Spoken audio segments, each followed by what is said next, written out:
Hi everyone! Today we are going to focus on two-step equations. So we're going to take what we learned yesterday from one step and we're going to move on and make our equations a little bit bigger and see how to handle them when they're not quite as easy.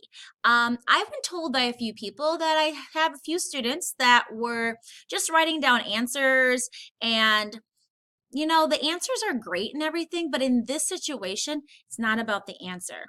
It's about that process. And if you can't figure out when the problem is simple, how to work it out step by step, when the problem gets really complicated, you're not going to know what to do. And that's what I'm trying to get you guys ready for.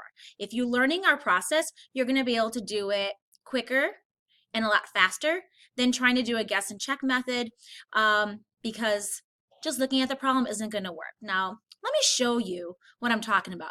This is a problem by sometime in Unit 4. You're going to be able to know how to solve. So let's take a look.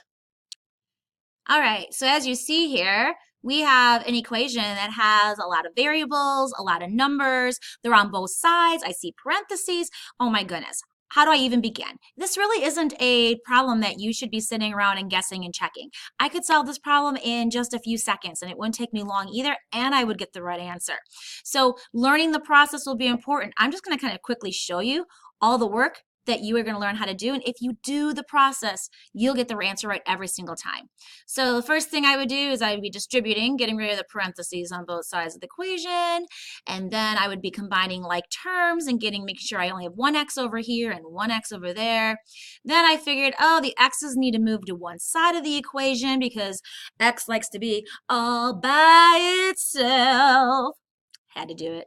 All right, so we got to get the x's on one side. So once I do that, I'm down to a two-step equation, and bam, that's what we're learning how to do today. So from here, we should be able to handle the rest pretty easily. Two-step equation, getting the numbers on one side, the variable on the other. There's my one-step equation. Do what we did yesterday, and the answer is, drum roll please, -7. So if you looked at it, there is a lot going on in this problem. Maybe I can't. Here we go. There's a lot going on in this problem. And you're going to learn how to do all of this, but it starts small. We're starting in small. So if you didn't practice correctly yesterday, make sure that you are paying attention today and practice the way you're supposed to today so that you're not going to fall behind and you can do these super awesome problems too. All right. So anyways, back to our notes. So today is all about two-step equations, and we're going to kind of look at and review everything we've been talking about. So first of all, just to review, and I'm going to go through the directions real quickly. These are like the step-by-steps that you can read on your own, and then we'll do it down below with the practice problems. It kind of helps make it a little bit more sense. All right, if I'm going too fast, pause, stop the video. It will be on Google Classroom, so feel free to rewatch it later on if you felt like if your teacher was going too fast today. All right, so we're going to separate the equation by putting a line through the equal sign. That is step number 1. So if this was our problem down here, our first step would be to put a line through the equal sign. All right, step number 2, box the variable so that we know what side we're working on. So if we know what side the variable's on, then we know where to go. So on this problem down here, we have the x, so I'm going to box the x. There's my variable. So this is the side that I need to get rid of all the numbers. I need to get rid of the 2, the multiplying by 2, because this is 2 times x, and the plus 10. So that's all needs to move to the other side of the equation. So now I know this is what I'm working with. Okay, moving on. On the variable side, I need a color. Here we go.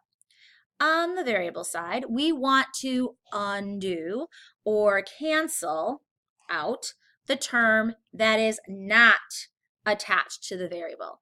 So we're looking for the number that's not attached. So if you look here, you will see the 2 is attached to the x. They kind of looks like it's together. And the plus 10 is all by itself. So that's the part we're talking about, the part that's not attached.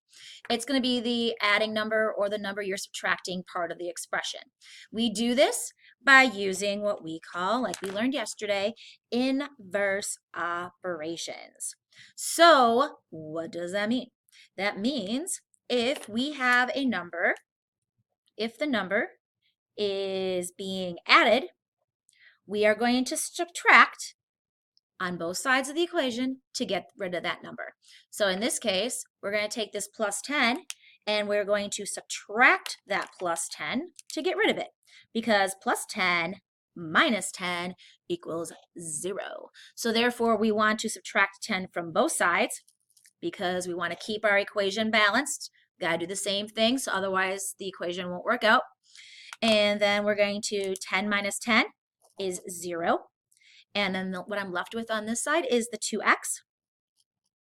And on this side, 24 minus 10 is 14. And now we took care of that. Now, if the number that we were looking at was being subtracted, so this was a minus 10, we would do the opposite. We would be adding to both sides of the equation. So now that we have that part done, we look at our equation and we look at it and we go, I have a 2x left. This is a one-step equation. This is what we learned yesterday. So notice how we're one step, two step, putting everything together. So if the variable is being multiplied, am I multiplying here? Yes, I am. 2 times x. Remember, this means multiplication. Usually they don't put the multiplication symbol in when we get to this level in algebra. So if the variable term, and when I say variable term, it's just the term that has the variable attached to it. If it's being multiplied, we're going to divide to get rid of it. And if it's division, we're going to multiply to get rid of it. So this one is multiply. So we are going to, what color? Pink it is. We are going to divide by 2. And remember, I don't use the cute little division symbol. That's so elementary. We are like almost high school students and we need to use the cool symbols. So we use the fraction bar. So we're going to divide this side by 2. And whatever we do to one side, we do to the other. Broken record. All right. 2 divided by 2 equals 1. So we're left with x on this side, and 14 divided by 2 is 7. So my answer is x equals 7. I can check my work the same way we checked with the one step. I can put the 7 back into the equation. I can do this in my head. I don't have to write it out unless you really want to, but I can just do, 2 times 7 is 14. 14 plus 10 is 24. Yep, it does equal 24. I got it right. I know I have it right. So it's guaranteed right answer just by taking the few seconds to check, put your answer back in and see if it works. All right, and then the last step in our directions says, remember to do the inverse operations on both sides of the equation. Don't forget that I need to see these numbers on both sides. It's kind of like you're balancing out the scale. Don't take shortcuts, because if there was a shortcut to take, I would definitely share it with you. This is the fastest, easiest, and most effective way, efficient way to keep yourself organized. If you try doing shortcuts, you are going to make mistakes. All right. And if you do make a mistake, you'll catch it in your check, and it might be an integer rule mistake, which is pretty common, or adding, subtracting, multiplying, dividing, who knows. But check your work, and you can guarantee you have the right answer every time. All right, let's go ahead and do number 2. I'm going to use the same rules, but I'm going to blast this, make this nice and big. All right, so our steps. Step 1, separate the equation. There we go. Line down the middle. That's my favorite part of the whole thing. Easiest part, too. All right, next part. Box the variable. We got a y. Why? Because I love you. All right. Yep, it's late at night and Miss Meyer gets a little silly at school. All right, here we go. What do we do next? We have to get rid of the number that's not attached to the variable. So this looks like it's kind of hanging together. And then all of a sudden over here, we have a plus 8. Like I said, it's either a plus or a minus. So we're adding 8. That's what we need to get rid of. So how do we get rid of and add 8? We do the inverse, which is subtract 8. So we're going to subtract 8 over here. And whatever we do to one side, we do to the other. This is what we're looking at for your work. So make sure you're putting it in there, because that's what we're grading you on. If we do a test or a quiz and we don't see the work and we just see an answer, no credit. Okay, so you got to make sure that you're doing it. It's all about the process. All right, next step, we know that this gets crossed out, because that equals 0. We have negative 3y equals 14 minus 8 is a 6. There we go. We are down to our one-step equation. We look at what's attached to the y. We see it's negative 3. This means negative 3 times y. How do I get rid of a multiplying by negative 3? We're going to divide by negative 3. Now, one thing I want to point out to both sides is that you need to be very careful at the negatives and the plus signs, or the negatives and the positives, or the minus and the plus, whatever you want to call them, they mean the same thing. But the symbol is always attached to the number that follows. So this is a negative 3 no matter where it is. This is a positive 8 no matter where it goes. So if I switched it around, it would be 8 minus 3y. So you just got to be careful that you're always carrying your minuses and your pluses with the number that it's attached to. So much easier, again, if you just follow the steps and go with the flow. So anyways, sidetrack, squirrel moment. Here we go. Negative 3y divided by negative 3 cancels out, equals 1. So I'm left with y on this side. 6 divided by negative 3, knowing my integer rules, is negative 2. All right. All right, I am going to let you try number 3 on your own. Teachers, pause the video, let them give it a try. When they're done, turn it back on, and let's see how you did. Hey, welcome back. All right, so here is what your problem should have looked like when you were done. Take a minute, take a look at it, go over it with the teacher, whatever you need to do. Pause at this time, take a look. All right, we got to move on because I only have a few minutes left. So next problem, you're going to see looks a lot different than a little bit different, I should say a lot, than what we've been doing before. But the process is still the same, so let's walk through the steps. Line down the equal sign, box our variable. We still need to get rid of whatever is the adding or subtracting that's attached to this side.